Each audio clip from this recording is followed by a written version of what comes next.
15살 중학생이 양어머니를 살해한 사건이 발생했습니다. 15년 전에 사과 상자 안에 버려졌던 어떤 불쌍한 아이를 데려다가 키워줬다고 합니다. 그런 분인데 그런 양어머니를 살해한 사건. 자, 먼저 두 사람이 어떻게 이 모자의 인연을 맺게 된 겁니까? 예, 그 양어머니 여성이 2010년 9월 달에 그 집 앞 집 근처 골목에서 사과 상자를 발견을 한 겁니다. 예. 사과 상자 안에 태어난 지 3개월 된 A군이 있었습니다. 갓난아기가. 그렇습니다. 근데 당시에 그 여성은 이미 삼형제를 키우고 있었는데 예. 그 아기를 데려와서 입양 절차 없이 자신이 이제 키우게 됐던 거예요.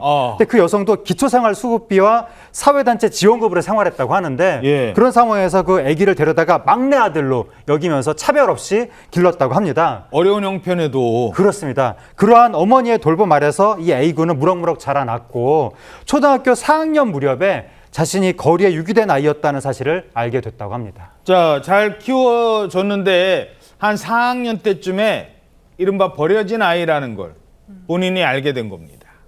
이러면서 점점 갈등이 생겼다고요? 네, 그렇습니다. 그렇게 시간이 흘러서요. 양 어머니는 60대가 됐고 A군은 15살 중학생이 됐는데요. 평소 두 사람은 외출 문제 그리고 생활 태도 등을 놓고 갈등을 겪었다고 합니다. 아니, 엄마가 아들을 혼낼 수도 있죠. 그렇죠. 그런데다가 최근 또 양어머니가 고관절 수술을 하고요. 알츠하이머 진단을 받게 됐는데 이 A군은 따로 떨어져 살던 형들을 대신을 해서 고관절과 치매를 앓던 양어머니를 간병을 하기도 했다고 합니다. 그런데 이 아픈 양어머니가 음주와 함께 A군을 폭행하는 일이 생기기 시작했다고 합니다. 이게 갈등이 생기기 시작했는데 엄마가 또 폭행이 있었나 봐요. 결국 있어서는 안 될 사건까지 벌어진다고요? 그렇습니다. 그러던 지난 1월 29일 전남 진도군의 자택에서 양어머니가 형들은 게으르지 않은데 너는 왜 그러느냐? 그럴 거면 친어머니에게 가라. 이렇게 하면서 아무짝도 쓸모없는 놈이라고 하며 A군을 2차례 때렸다고 합니다. 그러자 A군이 이에 격분해서 범행을 저지른 것입니다. A군은 처음에 경찰에 체포됐을 때는 강한 정신적 충격 탓에 사건 당시의 기억을 잃었다 이렇게 주장하기도 했습니다.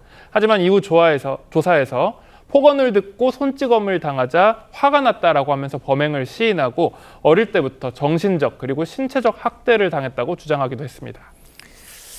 자, 15년간 자신을 키워준 양어머니입니다. 하지만 아무리 화가 난다고 이 부모가요, 자식에게 또 해서는 안 되는 얘기가 있거든요. 친어머니한테 가라. 이 얘기를 들은 중학생. 그렇다고 살인을 저지릅니다. 어떤 판결이 나왔을까요?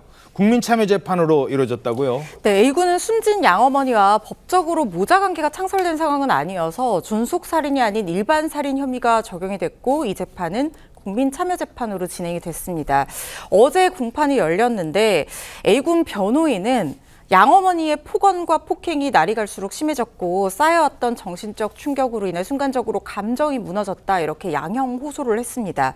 A군도 최후 진술에서 죽어가는 핏덩이를 거두어 살려주신 은인에게 천인 공노할 죄를 지었다. 남은 인생은 반성하면서 살겠다라고 하면서 선처를 호소했는데요. 배심원 9명이 만장일치로 유죄 판결을 내렸습니다.